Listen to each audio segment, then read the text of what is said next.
जी दोस्तों, आपको बता दें ये बड़ी खबर सामने निकल कर आई दोस्तों कि पश्चिम बंगाल में एक बार फिर से भाजपा को बड़ा झटका लगा है।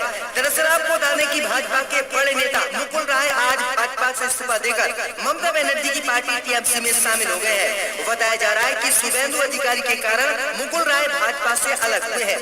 दरअसल आपको बता दें कि मुकुल राय को ममता बनर्जी की मौजूदगी में पार्टी में शामिल किया गया है। वहीं आपको बता दें कि विधानसभा चुनाव के बाद भाजपा नेता शुभेंदु अधिकारी के बढ़ते कद से भाजपा नेता राय भाजपा से दूरी बनाए हुए थे, जिसके बाद उन्होंने आज बीजेपी को झटका देते हुए ममता की पार्टी को ज्वाइन कर लिया। बड़ा झटका भाजपा को लगा है। दरअसल आपको बता दें कि पिछले काफी दिनों में लगभग 300 भाजपा के कार्यकर्ता पश्चिम बंगाल में ममता की पार्टी में शामिल हुए हैं। तो ये बड़ी अपडेट आ रही है कि पश्चिम बंगाल में लगातार भाजपा के नेता इस्तीफा देकर ममता की पार्टी टीएमसी में शामिल हो रहे हैं। इसी बीच में तो दोस्तों अगली खबर की ओर तो बीजेपी विधायक ने बिहार में मदरसों और मस्जिदों को बंद करने की मांग, कहा आतंकवाद का पढ़ाया जा रहा है पाठ। दोस्तों आपको बता दें ये बड़ी खबर सामने निकल कर आई दोस्तों की बीते दिनों बिहार के बांका के एक मदरसे में हुए बम ब्लास्ट की घटना के बाद बिहार में बीजेपी और आरएसएस ने मुसलमानों को बदनाम करना शुरू कर दिया है। दरअसल आपको बता दें कि बिहार में बीजेपी के विधायक हरिभूषण ठाकुर ने बिहार में सभी मदरसों और मस्जिदों को बंद करने की मोदी सरकार से मांग कर दी है। बीजेपी विधायक की इस मांग के बाद अब प्रदेश में सियासत तेज हो गई है। बीजेपी विधायक हरिभूषण ठाकुर ने आरोप लगाया है कि बिहार में मदरसे और मस्जिदों के अंदर आतंकवाद की शिक्षा दी जा रही है। आपको बता दें कि बांका में मंगलवार की सुबह एक मदरसे में जोरदार ब्लास्ट हुआ था, जिसके बाद पूरे इलाके में दहशत फैल गई थी। इस ब्लास्ट के बाद मदरसे की पूरी इमारत धराशायी हो गई थी और इसमें मौलाना की भी मौत हो गई थी, जिसके बाद बीजेपी विधायक हरिभूषण ठाकुर और आरएसएस ने सभी जो मस्जिद और मदरसे बिहार में हैं उनको बंद करने की बीजेपी और नीतीश से मांग कर दी है। तो ये बड़ी अपडेट आई दोस्तों की किस तरह से भाजपा और आरएसएस बिहार में मुसलमानों को बदनाम करने में जुटी हुई है। इसी बीच में तो दोस्तों अगली खबर की ओर तो कोरोना वैक्सीन को लेकर अमेरिका से लगा मोदी अमित शाह को बड़ा झटका। भारत में बनी कोरोना वैक्सीन को अमेरिकी सरकार ने लगाने की नहीं दी इजाजत। क्या दोस्तों आपको बता दें ये बड़ी खबर सामने निकल कर आई दोस्तों की कोरोना वैक्सीन को लेकर अमेरिका से भारत को बड़ा झटका लगा है। दरअसल आपको बता दें कि भारत में बनी कोरोना वैक्सीन को अमेरिकी सरकार ने वहां पर इमरजेंसी उपयोग की अनुमति नहीं दी है, जिसके बाद मोदी को बड़ा झटका अमेरिकी सरकार ने दिया है। दरअसल आपको बता दें कि अमेरिकी खाद्य एवं दवा नियामक ने हैदराबाद आधारित भारत बायोटेक को बड़ा झटका देते हुए उसकी कोवैक्सीन को अमेरिका में आपातकाल की उपयोग के लिए मंजूरी देने से इनकार कर दिया है। वहीं आपको बता दें कि भारत की बनी कोरोना वैक्सीन को अमेरिका ने अपने देश में लगाने की इजाजत नहीं दी है, जबकि भारत सरकार ने अमेरिका की सभी वैक्सीन को इमरजेंसी उपयोग भारत में करने की इजाजत दी थी और अमेरिका की कई वैक्सीन भारत में इस समय लोगों को लगाई भी जा रही है। तो ये बड़ी अपडेट आई दोस्तों की अमेरिका किस तरह से मोदी को लगातार झटका दे रहा है, लेकिन ये गोबर भक्त फिर भी अमेरिका की ही बात मानते हैं। इसी बीच में तो दोस्तों अगली खबर की ओर तो उत्तर प्रदेश में बीजेपी को लगा बड़ा झटका। राजभर ने पार्टी को बताया टूटती हुई नैया, गठबंधन करने से किया इनकार। जी दोस्तों आपको बता दें कि सुहेल देव भारतीय समाज पार्टी के अध्यक्ष ओम प्रकाश राजभर ने बीजेपी की कोशिश को आज बड़ा झटका उत्तर प्रदेश में दिया है। भाजपा की ओर से उन्हें मनाने की अटकलों के बीच राजभर ने साफ कह दिया है कि वे बीजेपी के साथ नहीं जाएंगे। उन्होंने यहाँ तक कह दिया है कि जो भी भाजपा को उत्तर प्रदेश में हराना चाहते हैं वे उनके साथ गठबंधन करने को तैयार है। दरअसल आपको बता दें कि उत्तर प्रदेश में जब योगी सरकार बनी थी तब राजभर उत्तर प्रदेश की योगी सरकार में कैबिनेट मंत्री थे। वहीं आपको बता दें कि बीच में राजभर और उत्तर प्रदेश के मुख्यमंत्री के बीच हुकताक हुई थी, जिसके बाद उन्होंने भाजपा से इस्तीफा दे दिया था और सुहेल देव भारतीय समाज पार्टी में शामिल हो गए। तो ये बड़ी अपडेट आई दोस्तों की उत्तर प्रदेश में जो भाजपा रूठे हुए नेताओं को मना रही है वे नेता अब भाजपा से बिल्कुल नाराज है और अन्य पार्टियों में जाने की फिराक में है। तो बड़ा झटका योगी को लग गया है उत्तर प्रदेश। इसी बीच में तो दोस्तों अगली खबर की ओर तो पेट्रोल डीजल के बढ़ते दामों पर कांग्रेस का देशव्यापी प्रदर्शन, घोड़ा गाड़ी पर बैठकर जताया विरोध। दोस्तों आपको बता दें कि पेट्रोल और डीजल की बढ़ती कीमतों के खिलाफ शुक्रवार को कांग्रेस देश भर में पेट्रोल पंपों पर प्रदर्शन कर रही है।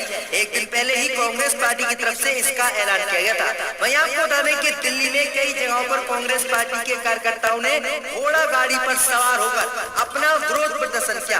कांग्रेस पार्टी के कार्यकर्ताओं ने कहा कि जब से मोदी सरकार आई है तब से लगातार पेट्रोल डीजल के दाम बढ़ रहे हैं, जिससे जनता के ऊपर बड़ा बोझ पड़ रहा है। इसलिए मोदी सरकार बढ़े हुए दामों को तत्काल वापस ले। वहीं कांग्रेस पार्टी के नेता और कार्यकर्ताओं ने कहा है कि मोदी चाहे तो 25 रुपए और सस्ता पेट्रोल डीजल हो सकता है, लेकिन मोदी 25 रुपए सस्ता नहीं करेंगे, क्योंकि वह हजारों करोड़ों रुपए पेट्रोल डीजल के बढ़े हुए दामों से कमा रहे हैं। तो कांग्रेस पार्टी के कार्यकर्ता और नेताओं ने घोड़ा गाड़ी पर बैठकर विरोध जताया। इसी बीच में तो दोस्तों अगली खबर की ओर, तो कुर्सी छीनते ही नेतन्याहू का बड़ा बयान, कहा मेरे बिना होगा इसराइल का सर्वनाश। दोस्तों आपको बता दें कि इसराइल के पूर्व प्रधानमंत्री बेंजामिन नेतन्याहू ने 12 वर्ष इसराइल पर शासन किया, जिसके बाद इसराइल में हाल ही में चुनाव हुए, जहां पर इनको पूरी तरह से हार मिली और एक नए प्रधानमंत्री इसराइल में बने। वहीं आपको बता दें कि अब इसराइल में कुर्सी छीनने के बाद बेंजामिन नेतन्याहू का बड़ा बयान सामने आया है। उन्होंने कहा कि मेरे बिना इसराइल का सर्वनाश होगा और मुस्लिम देश इसराइल पर हमला करेंगे और इसराइल को दुनिया के नक्शे से खत्म कर देंगे। तो कुर्सी छीनते ही किस तरह से बौखला गए हैं नेतन्याहू।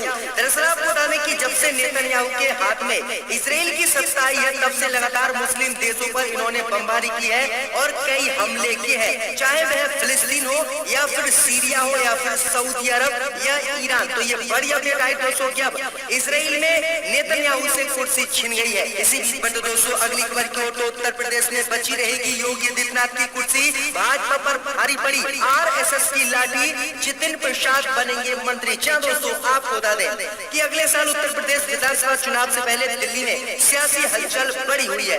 दरअसल आपको बता दें कि यूपी के सीएम योगी आदित्यनाथ शुक्रवार को प्रधानमंत्री मोदी और बीजेपी अध्यक्ष जेपी नड्डा से मिले। गुरुवार को वह गृह मंत्री अमित शाह से भी दिल्ली में मिले। इस बीच प्रधानमंत्री मोदी, अमित शाह और नड्डा की बैठक की खबर है। इस बीच खबर सामने निकल कर आई दोस्तों कि अगले साल चुनाव से पहले यूपी में कैबिनेट विस्तार या फेरबदल की संभावनाएं है। विधानसभा चुनावों से पहले पार्टी को मजबूत करने के लिए भाजपा कई नए नेताओं को मंत्रिमंडल में जगह दे सकती है। दरअसल आपको बता दें कि हाल ही में भाजपा और प्रधानमंत्री मोदी और योगी के खिलाफ लगातार फूट पड़ी हुई थी और योगी आदित्यनाथ ने प्रधानमंत्री मोदी को नजरअंदाज करते हुए उनकी फोटो हर किसी कार्यक्रम के पोस्टर से हटा दी थी, जिसके बाद अब भाजपा और आरएसएस के बीच जंग खड़ी हुई थी। लेकिन अब आरएसएस की लाठी भाजपा पर भारी पड़ी और योगी आदित्यनाथ की कुर्सी आरएसएस ने बचा ली और जितिन प्रसाद अब आरएसएस के माध्यम से ही उत्तर प्रदेश में योगी सरकार में मंत्री बनेंगे। तो ये बड़ी अपडेट उत्तर प्रदेश से आ रही है। इसी बीच में दोस्तों अगली खबर की ओर, तो राजस्थान में कोरोना वैक्सीन लगवाने के बाद शरीर हुआ चुंबक, चिपकने लगे लोहे के सामान, डॉक्टर भी हैरान। दोस्तों आपको बता दें कि महाराष्ट्र के बाद राजस्थान के कोटा में अनूठा मामला सामने आया है।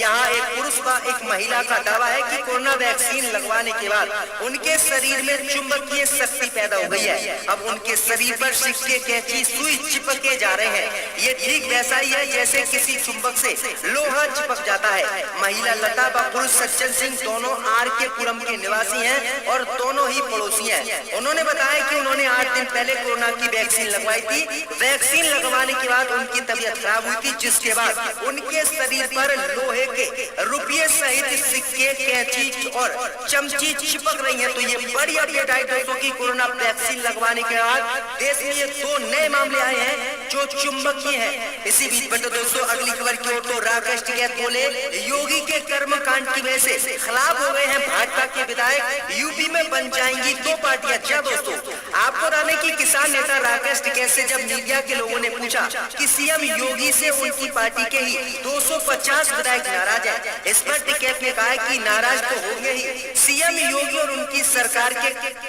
With KYC process made easy.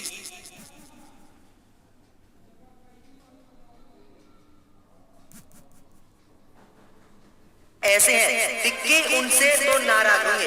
उन्होंने कहा कि बीजेपी के इतने विधायक नाराज हो गए हैं कि उत्तर प्रदेश में 2 पार्टियां बन जाएंगी। तो ये बड़ा बयान राकेश टिकैत ने दिया, क्योंकि राकेश टिकैत लगातार पश्चिमी उत्तर प्रदेश में अपनी मजबूती बढ़ा रहे हैं और लोगों से भाजपा के खिलाफ वोट देने की अपील कर रहे हैं। तो ये बड़ी अपडेट आ रही, बड़ा बयान राकेश टिकैत ने दिया है। इसी बीच में तो दोस्तों अगली खबर की ओर, तो दिल्ली के डिप्टी सीएम बोले भारतीय झगड़ा पार्टी बन गई है बीजेपी, राज्यों से लड़ने के अलावा भाजपाइयों के पास पास नहीं कोई काम। क्या दोस्तों आपको बता दें कि दिल्ली के उप मुख्यमंत्री मनीष सिसोदिया ने कहा है कि राज्य सरकारें केंद्र की मोदी सरकार के नीचे काम करना चाहती है, लेकिन केंद्र की मोदी सरकार राज्यों से लड़ने भिड़ने से समय ही नहीं मिल रहा है। भारतीय जनता पार्टी पर अब भारतीय झगड़ा पार्टी बताते हुए उन्होंने निशाना साधा है। उन्होंने बीजेपी को भारतीय जनता पार्टी को भारतीय झगड़ा पार्टी बता दिया है और कहा है कि देश में लोग गरीबी से मर रहे हैं, भूख से मर रहे हैं, लेकिन भाजपा की सरकार को अन्य राज्यों की सरकार से लड़ने के अलावा कोई काम नहीं है। उन्होंने कहा है कि कोरोना संकट में राज्य सरकारें केंद्र की मोदी सरकार के नेतृत्व में काम करना चाहती हैं और देश की स्थिति को अच्छा करना चाहती हैं, जीडीपी को लाइन पर लाना चाहती हैं, लेकिन भाजपा जो पार्टी है वो सिर्फ राज्यों की सरकारों से लड़ने का काम कर रही है और इसलिए वह भारतीय जनता पार्टी नहीं बल्कि भारतीय झगड़ा पार्टी बन गई है। तो ये बड़ा हमला मनीष सिसोदिया ने आज भाजपा पर दिल्ली में बोला है। इसी बीच में तो दोस्तों अगली खबर की ओर, तो ईंधन की बढ़ती कीमतों को लेकर राहुल गांधी का तंज, आखिर कितने तरीके से भारत को लूटेगी बीजेपी। जी दोस्तों, आपको बता दें कि कांग्रेस के नेता और कार्यकर्ताओं ने पेट्रोल व डीजल की कीमतों के बढ़ोतरी के विरोध में शुक्रवार को दिल्ली तथा देश के दूसरे राज्यों के अलग अलग इलाकों में विभिन्न पेट्रोल पंपों के निकट विरोध प्रदर्शन किया और पार्टी का दावा है कि इस दौरान कोरोना वायरस प्रतिबंधित प्रोटोकॉल का पूरी तरह से पालन किया गया। वहीं आपको बता दें कि इस विरोध प्रदर्शन को लेकर राहुल गांधी ने बड़ा बयान दिया है। राहुल गांधी ने केंद्र सरकार पर महामारी के समय पेट्रोल पर कर बढ़ाकर जनता के साथ लूट का आरोप लगाया है। राहुल गांधी ने ट्वीट कर जीडीपी गिरती हुई दिखाई और कहा कि बेरोजगारी बढ़ रही है, ईंधन की कीमतें आसमान छू रही हैं और भाजपा कितने तरीके से